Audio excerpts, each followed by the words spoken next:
magandang gabi ho. Ako po si RP Lazaro. Magandang gabi po. Ito na naman ang palikerong tapat, babaerong banal, Kristiyanong manyakis, ang hindi humihindot na walang pahintulot, ang pantas na talipandas, ang komentaristang kupal, ka Dennis Reyes. Magandang gabi po. Magandang gabi na naman sa inyo, no? So, ang topic natin ngayon ay abusado. Yan. Mga abusado na mukhang balak nyo pa iboto, pero sana wag naman, ano? Speaking of which, the latest abusado na tinanggalan ng lisensya ito naman in passing lang, ano, yung vlogger na Yana. Sikat ba yun? Well, yeah. The thing is, lalo siyang sumisikat. Actually, hindi pa lang. Pero dapat yung tanggalan ng ano. Dapat yung talaga tanggalan ng lisensya. Wala, 90 days lang eh. For me, ito yung take ko dyan eh. Marami na nagsasabi, let's not belabor the point na nag-overtake siya sa mali, wala siyang wala siya sa lugar. Wala siya sa lugar. Wala siya side mirror, wala siya. Okay. For me, dalawa ang mabigat na problema ng Batman. Una, siya yung tinatawag ng mga fratmen na salot. Okay. I agree. Yes. Okay. Alam mo, yan, pagka fratman ka, may babaeng ganyan na bumarkada sa inyo at tinanggap nyo. Walang dadalhin yan kundi basag ulo. Nakita mo yung attitude niya, matapang siyang makipag-away kasi may kasama siyang dalawang lalaki na alam niya na yun yung babanat for her. Okay, kung fratman ka, alam na alam mo yan. Like ako puta, meron akong matinding utos sa ganyan. Pwede niyong sibakin pero putang ina niyo, wag niyong ilalapit sa akin. Diyos, sibakin pero ilalapit.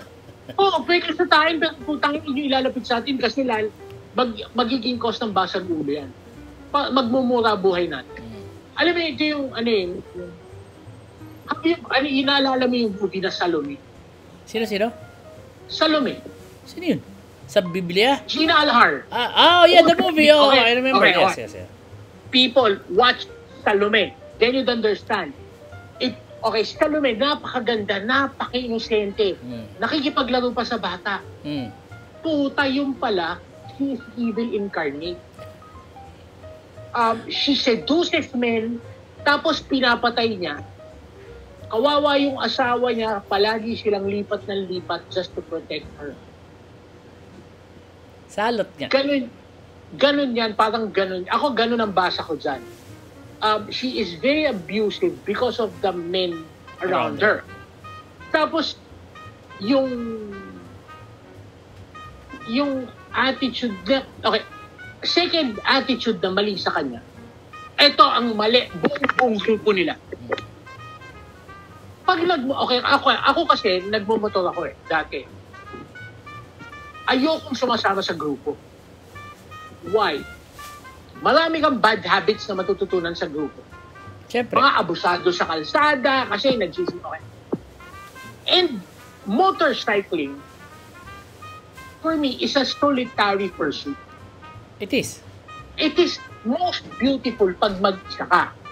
However, I mean, if you wanted to be in a group, you should have gotten a van. Yeah. Tsaka ito pa yan. Ito ang nakakalimutan nila. There is nothing there to protect you. Yeah. That is just a machine in between your legs. It's they're actually called vulnerable road users. Because, you're very vulnerable. Ano pa nga ba tawag sa'yo doon? Kailangan tanggapin mo na kapag sumampa ka ng motor, ang isang paa mo nasa hukay. Totoo yan. Pag na-aksidente ka sa motor, malamang sa hindi, patay ka. Grabe. Totoo yan. Nakakita na ako na putang ina yung sumabit lang siya. Halos maputol yung paa. Nakalaylay yung paang ganon. Ito, nakalaylay na ganyan. And just a piece of skin is keeping it together. May nakita na ako puta na balian ng likod, na balian ng dalawang kita. And mas malamang yung patay. Okay? Ilan na yung kilalang sikat na puta? Jay Ilagan. Yeah. Re-renta lang ng laser disc sa labas ng village. Nakasagasa ng palapa ng nyog, dumulas, pumalo yung ulo sa bangketa patay. Rick Segreto, kasama yung motor girlfriend. pala pinakinamatay nun? Kino-construct itong flyover yung EDSA Buendia. At the time, oo. At the time, di ginagawa. So yung mga kabila niya, nakatupi, nakataas. Tumusok siya doon sa dibdib. Ay, malaki namatay niya. Yes, he was impaled. Silang dalawa ng girlfriend niya, oh my impaled. goodness. I didn't know that. Okay. Maraming sikat na, okay. Wag na yung, pati yung mga hindi sikat, okay. Kaya you have to accept pag nagmumotor. And what does it? Okay. Kung ganon, ano dapat ang attitude mo? Also, if I may add, no, Mara's data from whenever until 2023 has said that 60 to 70% of all fatalities na Mara's MMDA data nila has involved motorcycles. Totoo Motorcycle. yan. Motorcycles. Okay. Taas yun. Mataas yun. Okay. Kasi kaya ganun kataas doon, these people have the wrong mentality. They're very aggressive. Aggression yan eh. Kasi po taas tig ako, nakamotor ako. At yun yung tinuturo pag marami kayong grupo kayo. Mayabang kayo eh. That's why it has to be solitary. Bakit? Because you have to understand na kung tinuturo defensive driving, mas defensive ka sa motor. Kasi and most of those vulnerable people, ka eh. Hindi naman nagdaan sa riding academy yan. Hindi nga. Nautusan lang yung bumili ng suka, motorista na. Katulad ng MMDA Riding Academy, libre. Talaga? Bakit I didn't know that. Libre. Okay, mahal yung Honda. Pero Honda, magaling. May riding academy nga ang Honda. Kaya ako, puta, I've had a big bike and I've had an enduro. 250cc na Honda na enduro, tapos isang 750cc, 750. I love that bike. I want to have that. Enduro sa Pero Yamaha, I think. Okay. At bumiyahin na ako ng puta yung Cannonball Run, yung inikot mo yung buong Luzon. Nagawa ko na rin yung puta, yung babiyahe ka hanggang Davao, papunta at pabalik. Wow. Hirap yun. Hindi ko nga magawa sa kotse. Mag-isa ka. Mag-isa ka. And the beauty of it is, mag-isa ka, walang kasama. Okay? Pero the thing is, ito yung point. You cannot be aggressive. You have to be humble. You have to... Dapat yan yung talaga mabait. Kaya bakit? Tama. Kung talagang gago yung driver ng pickup, kasi ako ginagawa ko to noon. Madaling manalbahin na kamotor. One. Ito na lang mga example na pwedeng ginawa ng mama. Yeah. Di ba, nung pinakita yung umalis, di ba? Mm-hmm. Pwede siyang puta nung pagliko niyang ganon, nakatapat yung likod kila Yana. In-engage, kung naka 4-wheel drive siya, in-engage siya high 2. H2. Nag-left foot brake, in-engage segunda, tapos binirit yung silinya doon. What would happen? Bato. Bato. Tatalsikan ka ng bato. Tatalsikan sila ng bato. One, may kasalanan yung driver? Wala. It always dumulas eh. Dumikit ka. Dumikit ka dun eh. Dumulas eh. Hindi ko sinasadya. Pero putang ina, patay yung tatlo nun. Posible maglalagyan siya nun. One. Second, overtake sa kanan. Hindi. Blindside ang driver ang kanan eh. Blindside. Puta ako, aabangan ko yan. Uunti-untiin ko yan. Hindi ko palalagpasin. Sasabayan ko. Uunti-untiin ko. Hanggang sa mapilitan siya puta to get off-road. Tumilapon pala. To hang back. Hang back. Or, pagka pumwesto sa kanan, sabayan ko uli. I'll hug my side. Hanggang dun sa gitnang lane. Para siya, nandun sa katapat. Hindi ko siya paalisin doon. Pag bumagal siya, pabagal din ako. I'll keep pace. Pag bumili siya, bibilis ako. Aantayin ko may makasalubong. Tangina niya, patay siya. Head on. See, napakaraming po pwedeng gawin sa'yo kapag ka nagmumotor ka. Nang hindi pa gumagamit ng barel, That's why, yung buong grupong yan, wrong attitude nila. Kaya nga na, Actually, na ano sila, 90 days. pati yung Boss Carl, nagpahiram ng motor. Hiram lang pala yung motor na yun eh. Everybody saw that Tangina, video. Nagpahiram ka ng motor, walang side mirror. Kaya nga pinahiram siguro eh. Kasi wala side mirror, hindi yun gagamitin niya. Dapat yun, pati yung motor, tanggalan ng registro. Bakit? Ginamit sa kalsada eh. Kaya yun, walang mirror kasi dapat yun pang off-road. Pagka wala kang side mirror, ibig sabihin pangarera yun. Either pangarera yan o pang trailblaze yan. Hindi yan pang off-road. Hindi yan pang rough road. Rough road yung dinaanan nila, hindi naman off-road yun. Oo nga. Kalsada din, may dumadaan doon. Tapos, ito yan, yung Yana, crocodile tears yan. Oo, peke yun. Iyak, sorry. Tangina kung totoo yung pagsosorry niya, dapat tinake down niya yung video. Oo, which hasn't done it yet. Which she hasn't done yet. So, alam mo, she was doing this for clout and she's gonna do this continuously. Kaya alam mo puta, yan yung mga salot sa mga lalaki. Salumi yan.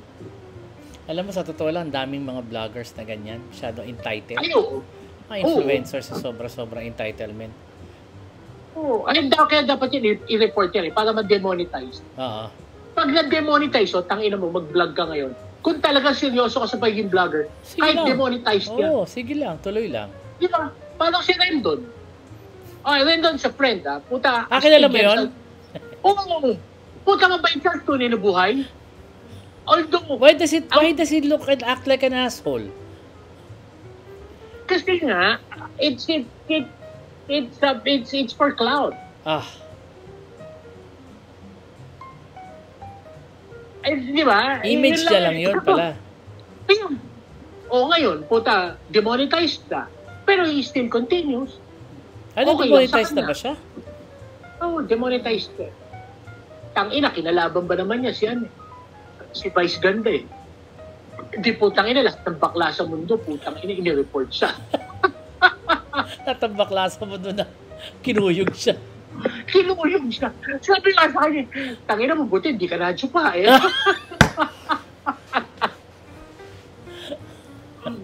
Katulad, si Rendon, he's a nice guy. Pero somehow, ang affair niya, palaging may sabit. Kasi nga, yung mga ugali ng mga vloggers, palagi siyang ipapasok ng mga yun, putang ina sa alanganin. Oo. Niya narinig mo yung dahilan niya about the video? Sabi niya, tagal na yun eh. Well, it doesn't make it any less wrong. May bago siya. Ano dahilan niya ngayon? Okay. Ibinibenta daw sa kanya yung mga babae. Ipinipilit sa kanya kaya siya nagalit. Naku! Nabuking na kasi human siya. Human trafficking yun. Naku! Hindi ka mo niya binayaran yung pokpok eh. Diba? Putang ina, ikaw ang hari ng Davao? Oo. Merong mangungulit sa'yo? Punta ko yung puta yung itsura ng tao, takot na takot, kukulitin ka nun. Puta, magkakaroon ng lakas na loob, katarantaduan. Kung ayaw mo, wala pipilit sa'yo. Kahit tatay mo, di ka kayong pilitin kung ayaw mo. Diba? Ito pa puta, sagot na sa unit ng kapatid. Politically motivated. At tulad ng sinasabi ko, putang ina lahat dyan, politically motivated. Everything is political. Ang tanong, may basihan ba o wala? May ginawa ka ba talaga o wala? Meron eh. Ang dinideny ng PNP, hindi doon sa kanila yung video. But the video is very clear. Ayun o. Isa yun eh. Di ba? Ano eh. It's for the courts to decide. Yeah. Di ba? And it's for the people to decide this thing. Yeah. Ako tingin ko, ubos sila ngayon. Wala, hindi yung mananalo congressman. Not gonna win. I'm pretty sure it's not gonna win. Tatanggalin talaga silang lahat sa pwesto. Bakit hindi nangangampanya si Pulong? Bakit hindi siya nangangampanya? Because they don't need to. What do you mean he doesn't need to? May kalaban siya eh. Need to. Sino may kalaban niya? Garcia ba yun? Hubris. Because sa Tino, marunong mga kampanya yung mga yan. I'm pretty sure, ilang taon na sila nasa pwesto, hindi pwedeng hindi nangampanya yan. Oo, pero sa Tino, marunong mga kampanya yan. Hindi, really, marunong mga kampanya. They never had the threat. You will never know kung paano mga kampanya unless matalo ka or magkaroon ka ng credible threat. Because it's a skill. It is. I agree. It's a survival skill. It is. And if you never had to fight for your survival, you've never learned. You've never earned that skill. So kaya if you ask me, puta, walang alam sa kampanya. Kahit si Sara, walang alam sa kampanya. Puking ina, mag-endorse ka ba naman? Kung ano-ano sinabi Pupunta niya ka naman nila para mag-endorse, puking nakakalimutan mong i-endorse yung kandidato. Oo, nakalimutan. Diba? Jesus, Maria Jose. How stupid can you get? Diba? So, kaya ako, if you ask me, alam mong walang skill talaga. I agree. Bugbog yan just for the lack of skill. Second, hindi nga sila marunong mga kampanya. Sa Tino, marunong mag-organisa yan. How to keep their votes. How to safeguard their votes. Wala na yung tatay. Yung tatay marunong. Wala na si Bongo. Si Bongo marunong. Hindi kanila police. Diba? Totoo yan. So, yung mga assets ng tatay nila noon, wala na. Wala na. Diba? Kaya ako, sa tingin ko, wala na. Talagang kitang-kita mo pati dun sa video, yung alam mong puta, that was at the height of their power.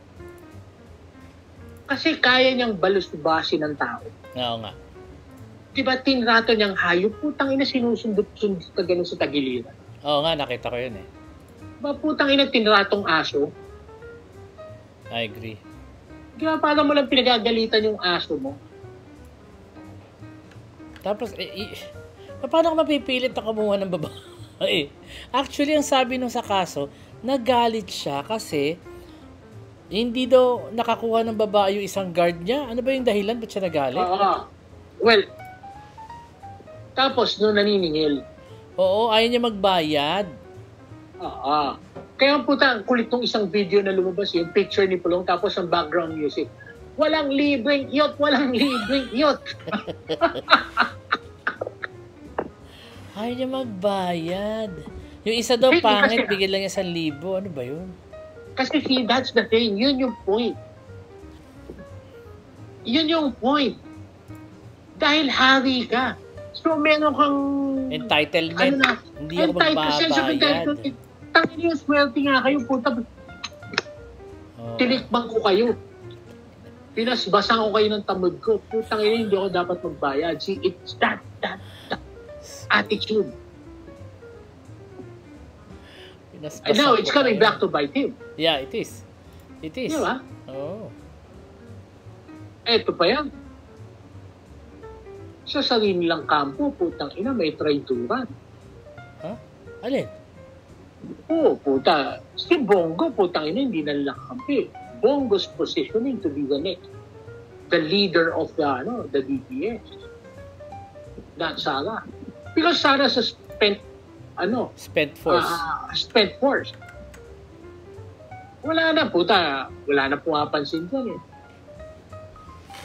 Diba? Pati ang mga leaders, meron ba? Wala. I mean, remember, wala namang napatunayan si Sara eh. At the height of their power, 2019, tang ina lahat ng tumakbong hugpong talo. Hindi niya naipanalo. Hindi niya naipanalo. Outside of Davao City, binugbog lahat ng kandidato niya. So, ibig sabihin, wala siyang clout. Outside of the city. Diba? So, ang may clout, si Bongo, in this position, kaya siya number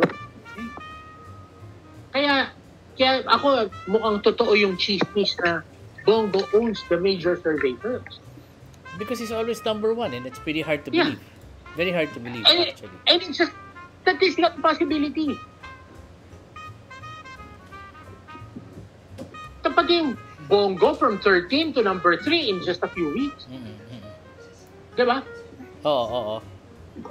Tsaka survey lang yan. Pero, they're positioning themselves para pwedeng when election time comes, pwede siyang tumakbong presidente. And notice, si Kitty ngayon nagsasalita din sa mga rally. The girl doesn't know anything. It is not that. Or they're using her as they're using her. Hindi. Para masabi na may anak si Duterte ang pikibonggo. Hindi lahat ng mga anak ni Duterte nagsama-sama. Merong kampikibonggo. Pambasag gayon sa influensya nila. Nandong dalawa. Zimmerman. Kasi yung isa may kaso, yung isa Lahat dadamputin. sila may kaso eh. Si Kitty nga lang ang malinis kung tutusin. At saka si Baste. Unless makasuhan din si Baste. Ay, hindi makakasuhan si Baste, plunder. Oh, Diyos ko. Ba yan? Diba? Planned, oh. Yeah. Tapos, kaya ngayon pansinin mo, puta, everybody is on the attack. Oh. Bakit? Kasi magkakadamputan eh. Kasi yun na lang ang protection na they have to go on the attack, kaya lahat sinisiraan nila. And that's how the Chinese government is helping them. The Chinese is fun. Ayun puta, yung may bagong kaso pala na pwedeng isampa dito sa mga vlogger. Which is? Oras na na-prove yung inciting to sedition. Infinitus. Inciting to sedition. Hindi, espionage. Ano yung anti-terror law? Hindi, kasi they are operating as agents of a foreign power. Kaya dapat sa atin magpasa ng FARA law, the same sa state. What is that? What law is that? Foreign Agents Registration Act. If you are working for a foreign country, you have to register. If you do not register, automatic you will be charged with espionage and treason. So if you're working for an embassy, you have to register. Yes. Kahit na consultant ka lang, kahit na hardinero ka lang. Kahit na vlogger ka lang, na pinasusweldo ka ng Chinese embassy, kailangan registered ka sa under FARA Act. Yung sa states meron yan. Yan ang dapat magkaroon tayo. At this point, puta, pwede yan espionage. If you ask me, I'm not sure if it would hold up in court. Pero that's another issue. It's a matter of political will. If the administration deems it necessary, kahit na hindi pa yan, gagawa nila ng paraan yan. Well, elements of the crime kasi ang kailangan. Pero if you ask me kung putang isasama ko yung espionage sa inciting to sedition. Kasi puta kung ma-prove kung sumusweldo sila sa foreign agency, foreign power. Mukha namang napatunayan eh. Mukha namang hindi siya mahirap patunayan because it seems to be there. May check-in. Laki-laki ng check-in.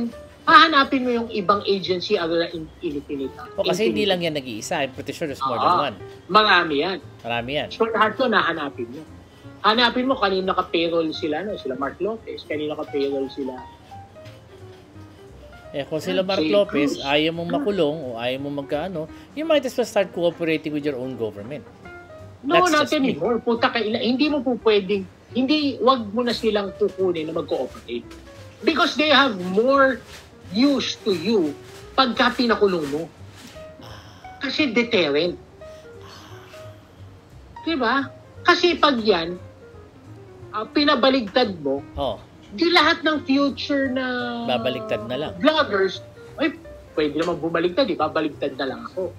Dapat lahat yan ipakulong mo. Deterrent. Oo. Puta, kung po pwede yan, military tribunal yun. Hindi ba sila military eh. So, civilian court kung espionage. Bakit? Ang espionage is a military crime. Wala ba para tayong, ano pinakamalapit natin na pwede ikaso sa ganyan? Bukod pa sa inciting to sedition. Meron tayo. Pero puta, pasok pa rin yun sa Articles of War. Kasi di ba yung anti-terror law katapat ka sakop yan? Spread yan. Sakop, alam ko sakop sila ng anti-terror. Anti-terror law. Nagawa ng kanilang amo. Na ginamit nila sa pwede rin gamitin sa inyo yan.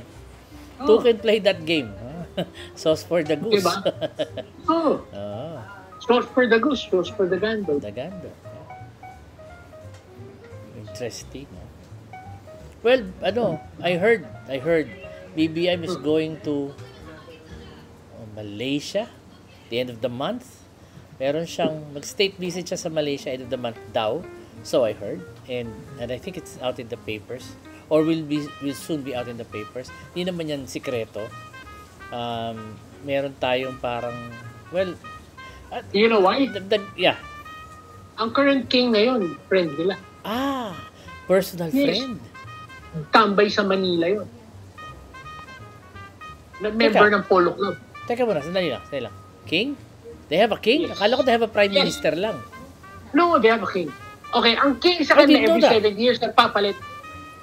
Okay, umiikot para opisina. Meron silang Republican monarchy.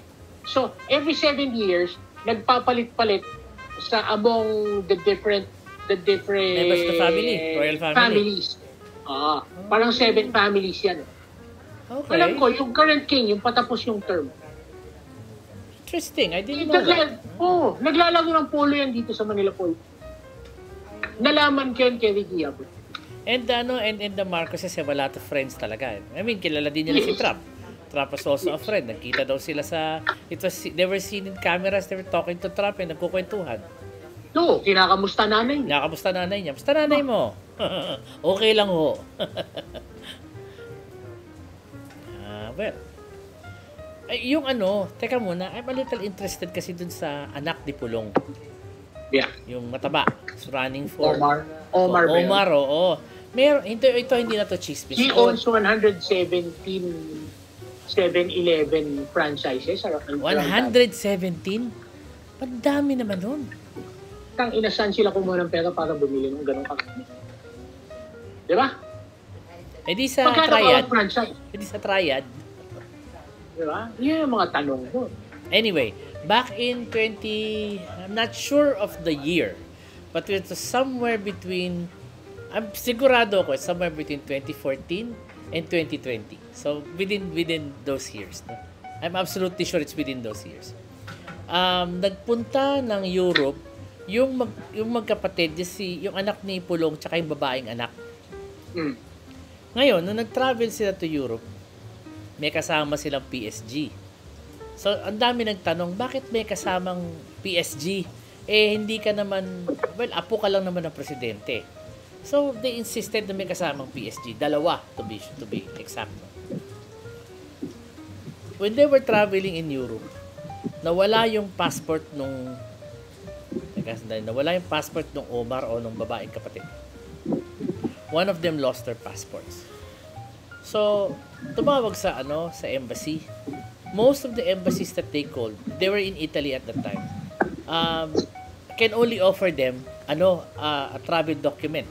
Hindi ka pwede kumuha ng passport pag nasa labas kayo. Dito kinukuha yan. A travel document. Tapos, ayaw nila, gusto rin nila passport.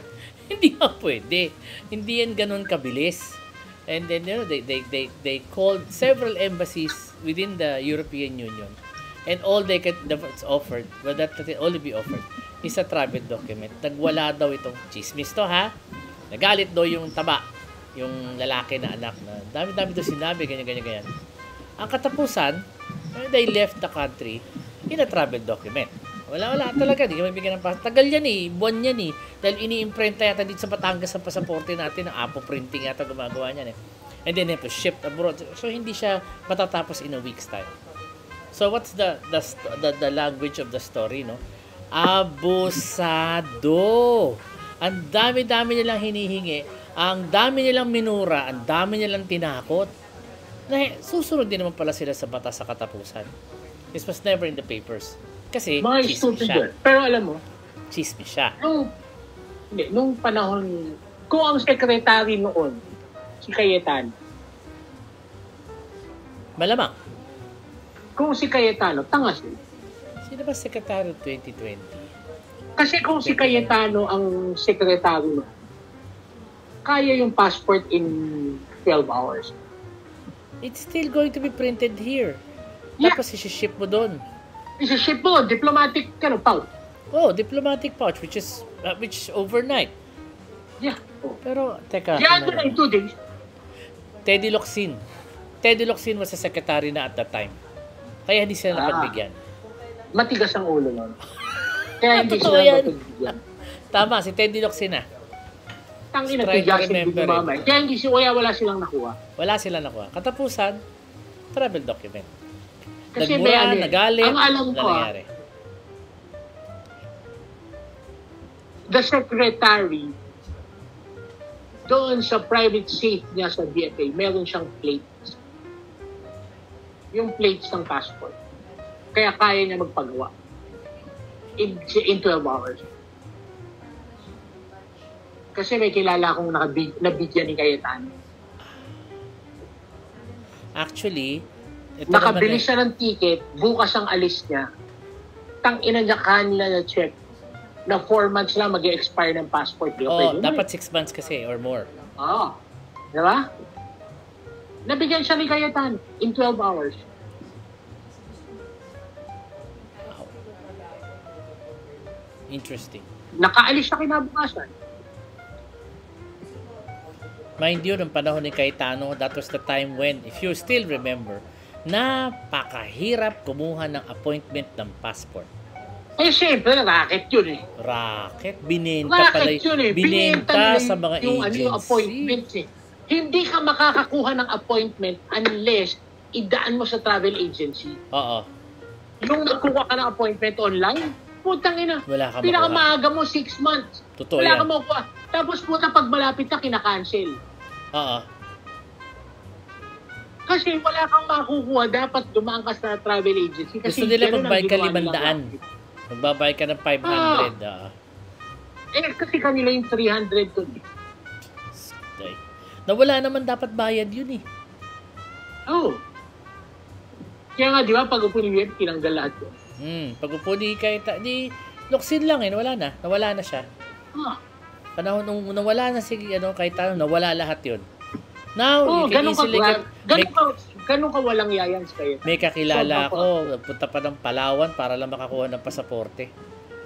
Because that was the most recent he could get, mga 2 weeks in Palawan. And when he got to Palawan, walang tao, walang kumukuha ng passport, and yet the appointments were 2 weeks away, pinakamalapit. Puro filled, di ba?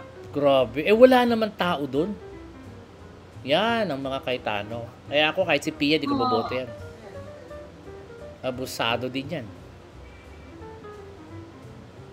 Ano naman yung kay Pia? Hindi, yung kay Pia, hindi ko boboto yan. Kasi pare-pareho lang naman yan sila eh. The way I see it. Saka nakakita ng syudad na yung mag-asawa magkaiba ng distrito. Para lang tumakbong congressman silang pareho. Ano ba yun? Ewan ko dyan. Kasi sila magkakapatid din nag-aaway eh. So, bahala na sila dyan. Buti na lang doon ko tigatagig. Wala kang problema. I don't live there. Pero wala ka naman tulak kabigin dun.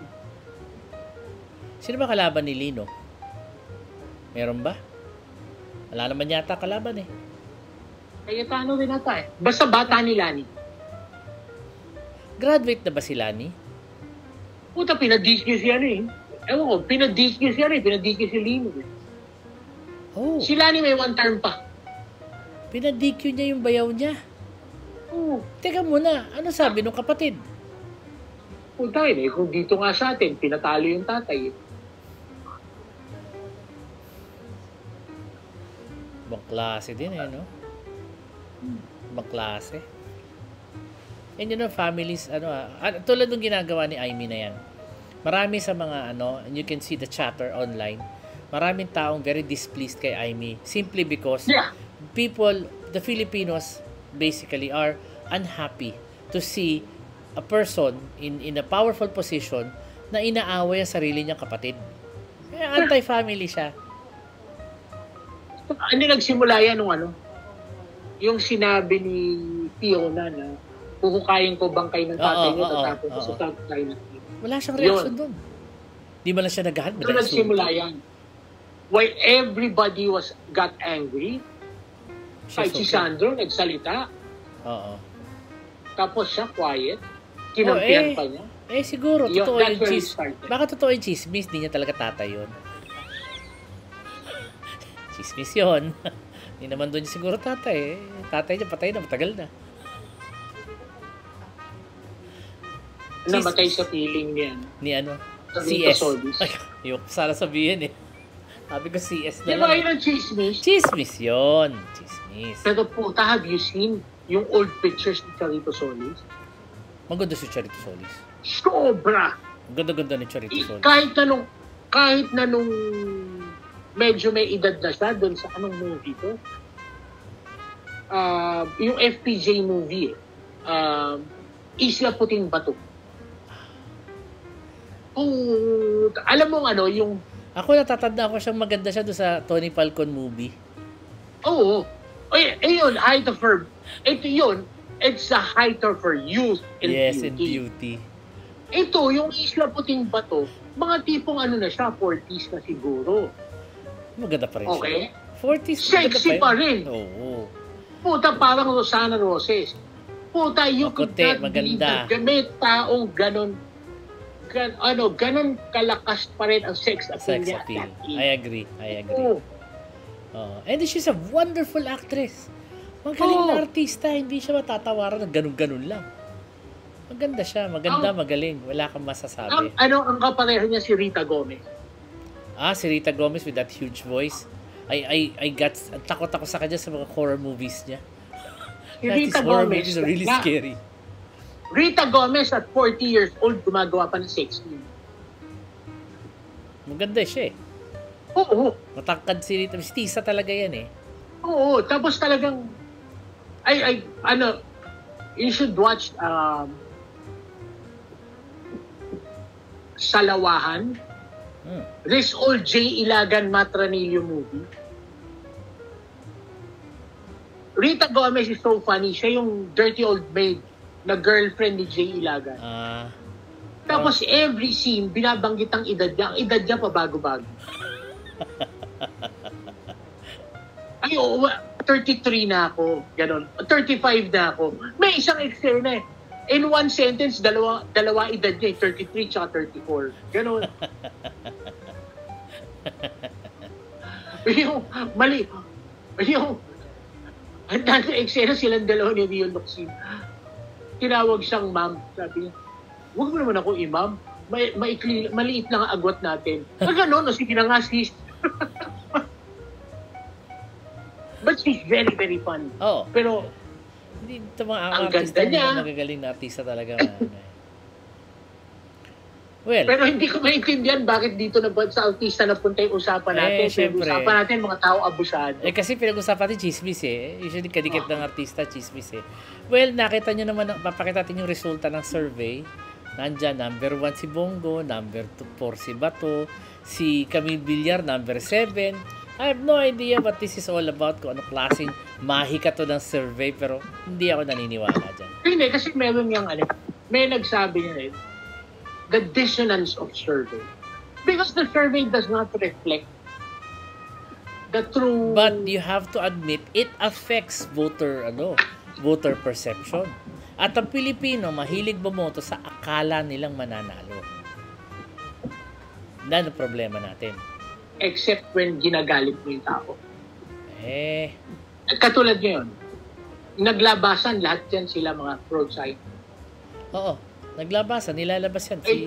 It is either yung pro-China ka, so lahat ng PDP laban, lahat ng kampi sa Duterte pro-China. Si Marcoleta nga, nagugulat ako, tumataas ang popularity eh. Katulad doon, putangin na po paano tataas ang popularity. Everybody hates the guy. Marcoleta is the most hated politician in the country. Even his own colleagues hate him. Paano tumaas sa survey? Paano tataas sa survey yun? He did not do anything to make people like him. Wala. Diba? Wala siyang ginawa para sa bayan. Wala siyang magawa para gustuhin siya ng tao. Tamo, kahit na puta yung ginagawa niya, yung hearing ng Quadcom tsaka Tricom, nanggulo lang siya doon eh. Nanggugulo siya, inuubos niya yung oras for his personal vendetta. But I mean, akala niya sumisikat siya ron. People hate him more. Yeah. Kasi naintindihan ng tao na, pare, hindi ka naman miyembro yung committee na yan. Hindi naman tungkol doon sa hearing ng committee mga tanong mo. Bakit inuubos mo oras ng mga committee members? Hindi ba kapag tanong committee members because of him? Nakabala siya. Nangaabali siya, tapos puro personal niya yung pinag-uusapan. Inoobliga niya yung mga tao na ipagtanggol siya. Di ba? Yung mga ganun, that's why he is the most hated. Yung atraso niya sa taong bayan because of ABS-CBN shutdown. Yeah. Everybody hates it for that. Ngayon, alam mo bang nagsara na ang restoration project ng ABS-CBN?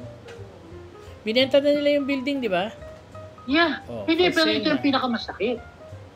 The film restoration project has to be shut down. Kasi hindi na kaya. And they're restoring a lot of good movies. This is about Filipino culture, the preservation of Filipino culture. Yan ang mga epekto ng ginawa ni Magcoleta. Totoo yan. Yan, kaya sa totoo lang, putang inang yan, buhay pa yan, sinusunog na kaluluwa niyan sa impyerno. Pero hindi siya nagkakaroon ng puti, itim pa rin ang buhok niya. Nagtitina. Puta, puro aso. Hindi, tina yun, wig yun. Di ba, yung epekto niya na doon sa shut down yung ABS-CBN, pinalit, puta, SMNI.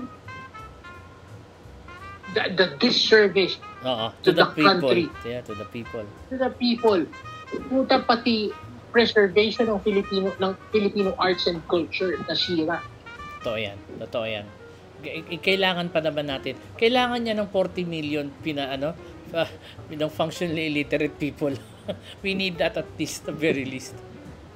Diba? Kaya sobrang, for me, puta, paano ngayon, and let's admit it, kahit magtanong tayo dito, diba? Baka nga kahit sa mga INC, hindi siya makakuha ng boto ganun karami, hindi siya iboto lahat. But when it comes to politics and the interest of the larger groups and those with money, you will be surprised. Alam mo, by the way, masingit lang, kung dumadaan ka ng NLEX recently, pagkatapos mong dumaan ng toll gate sa Balintawak, may makikita ka sa kanan ng malaking sign that says, Ika po is a sin. Ewan ko sa mga nakapunta ng NLEX recently, Ika po daw is a sin. And there is a Bible verse underneath. Kaya it's just a little too fast. I'm not sure if that's true, but I will probably look into it kung totoo yan. Na kasalanan doon sa Diyos ang mag-ika po.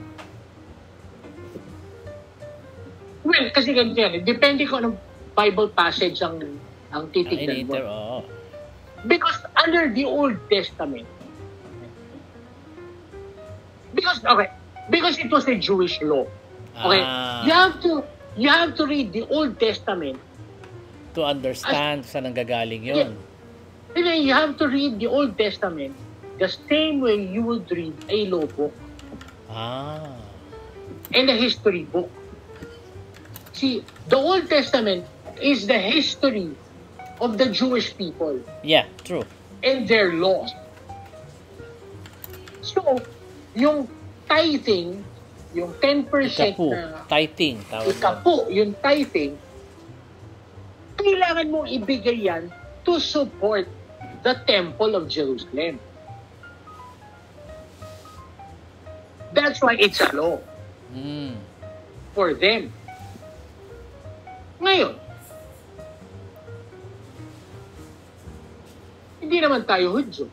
Hindi nga. Ano silbi nun sa atin? Tama. Hindi tayo Hudyo. We're not Jews. That's why that is not implemented in the Catholic Church. Oo nga, kasi nakalagay dito, I'm looking it up, tithing daw was common among the Jewish people. And just because it's in the Bible, everybody thinks everybody should do it. Because under the New Testament naman, sinabi nila that it's wrong. Okay, among the Gentiles. Okay, why? Because remember, the New Testament, most of the New Testament was written by Paul, a Gentile. Well, just to alam niya, let me just to mention ito, meron isang the guide for tithing and offering is but aptly explained by Paul in the New Testament. It says, whoever sows sparingly will also reap sparingly, blah blah blah. However, nakalagay din dito that in the New Testament, Christians were not commanded to tithe anymore, but were rather encouraged to voluntarily give to the church. Mismo. Voluntary. Voluntary. Jesus was only referring to the Old Testament command on tithing, but was not advocating for the return of the requirement. Kasi batas yan ng mga Hudyo. Okay. Hindi. Saka ang New Testament is mostly written by a Gentile. Yeah. Not a Jew. Most of the books of the New Testament was written by the Gentile for Gentile. Yes. Na walang tithing. Tithing. Voluntary donation. Yung kung ano lang ang mag-aang sa'yo. Kung ano lang kaya mo. Kung ano kaya mo. Wala namang nakalagay na, in the Catholic religion, wala namang sinabing kailangan ganito, kailangan ganyan. There's no such thing. In Because other we do religions, not have a temple that has to be maintained by poor people.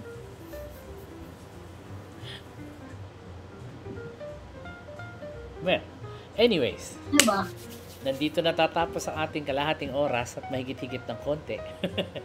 Pero interesting yun, kaya sa mga tao dyan, pag kayo nagkaroon ng konting kapangyarihan at konting pribilehiyo, huwag tayong abusado. That's the moral of the story. Well, it's going to bite you pagka back. nag-abusado ka, it's gonna bite you back. Oo. Babalik diba? Sa'yo yan. Hindi pwedeng babalik sa'yo yan. Ang sabi nga, di ba, ang lagapak ng langit, mahigit 10 ulit. Kung may inabuso ka. Oo. Kaya ano yan? Pag may inabuso ka, ang lagapak ng langit, mahigit 10 ulit. Kaya puta ina, pagka nag-iiyak-iyak ka doon yan, nag-iiyak-iyakan kayo, puta, bakit si Digo? Ganyan. Bakit? Kalma niya. Yan ang lagapak ng langit. Actually, hindi pa tapos yan. Actually, matakot kayo sa karma. Totoo yan. Totoo yan. Yung mga anak niya, nag-abusado yun. So lahat yan, tatamaan. Tatamaan yan. Lahat ng kasama niya. Isipin mo, putang ina, pandemya, inabuso mo. Nagnakaw kayo sa katutak na tao. May yan. I think, kung fitting na karma, ang fitting karma is for Duterte to live 110 and still be in jail. Parang si JPE. Ang pinakamasakit dyan, puta, kasama mo sa selda. Well, on one hand, he won't be lonely. May kasama siya sa selda. Di ba? Pero yun ang pinakamasakit ko. Mapapanood mo, anak mo, kinulong. Di ba? Kaya ang parusa ho ng abusado, pwedeng mawala ng lisensya o makulong sa ICC. Take your pick. Anywhere between that. Kaya wag abusado. Lagapak na. Pero tama ka about motorcycling. It's a solitary thing. It's a solitary thing. Tama. And you have to be more than just defensive. You have to be humble and careful sa motor. Kasi putang ina, lugi-lugi ka palagi. Oo, masundot ka lang ng konti ng kotse. Or by another motorcycle. I've seen people die by colliding with other motorcycles. Katawan mo na yan, hangin na, wala nang protection yan. Di ba yung nagulungan ng truck? Oo, nakita ko yun. Tangina, buhay pa. Napanood ba yung ginulungan ng truck sa tiyan, tapos buhay pa siya? Jesus Maria Josep. Puta, yun ang pinakamasakit. Wow. Ang tagal niya, puta, bago namatay. Took him almost 10 minutes to die. Wow. That's an eternity. Pain. All the pain, no? Oh, and all those people forget that that's the danger of motorcycling. Kung gusto nyo ng grupo, kumuha kayong van. Ngayon, grupo kayo doon. Tawanan kayo kung gusto nyo. Protektado pa kayo. Wag naman sana may mangyayari sa inyo. At least you have a little bit of protection. Kasi yung protection mo talaga sa motorcycling is being alone. Your protection in a motorcycle is God's grace and luck. That's the only protection you have. Wala kang dyan, wala kang laban dyan. It's you, tapos hangin na. Tapos the bumper of the trucks that will come after you. Wala kang laban dun. Well, dito na ho tayo nagtatapos. Maraming salamat po sa panonood. Ako po si RP Lazaro. Maraming salamat. Ito po ang kumantristang kupal ka Dennis Reyes. Nagpapaalam. Babalik. Thank you.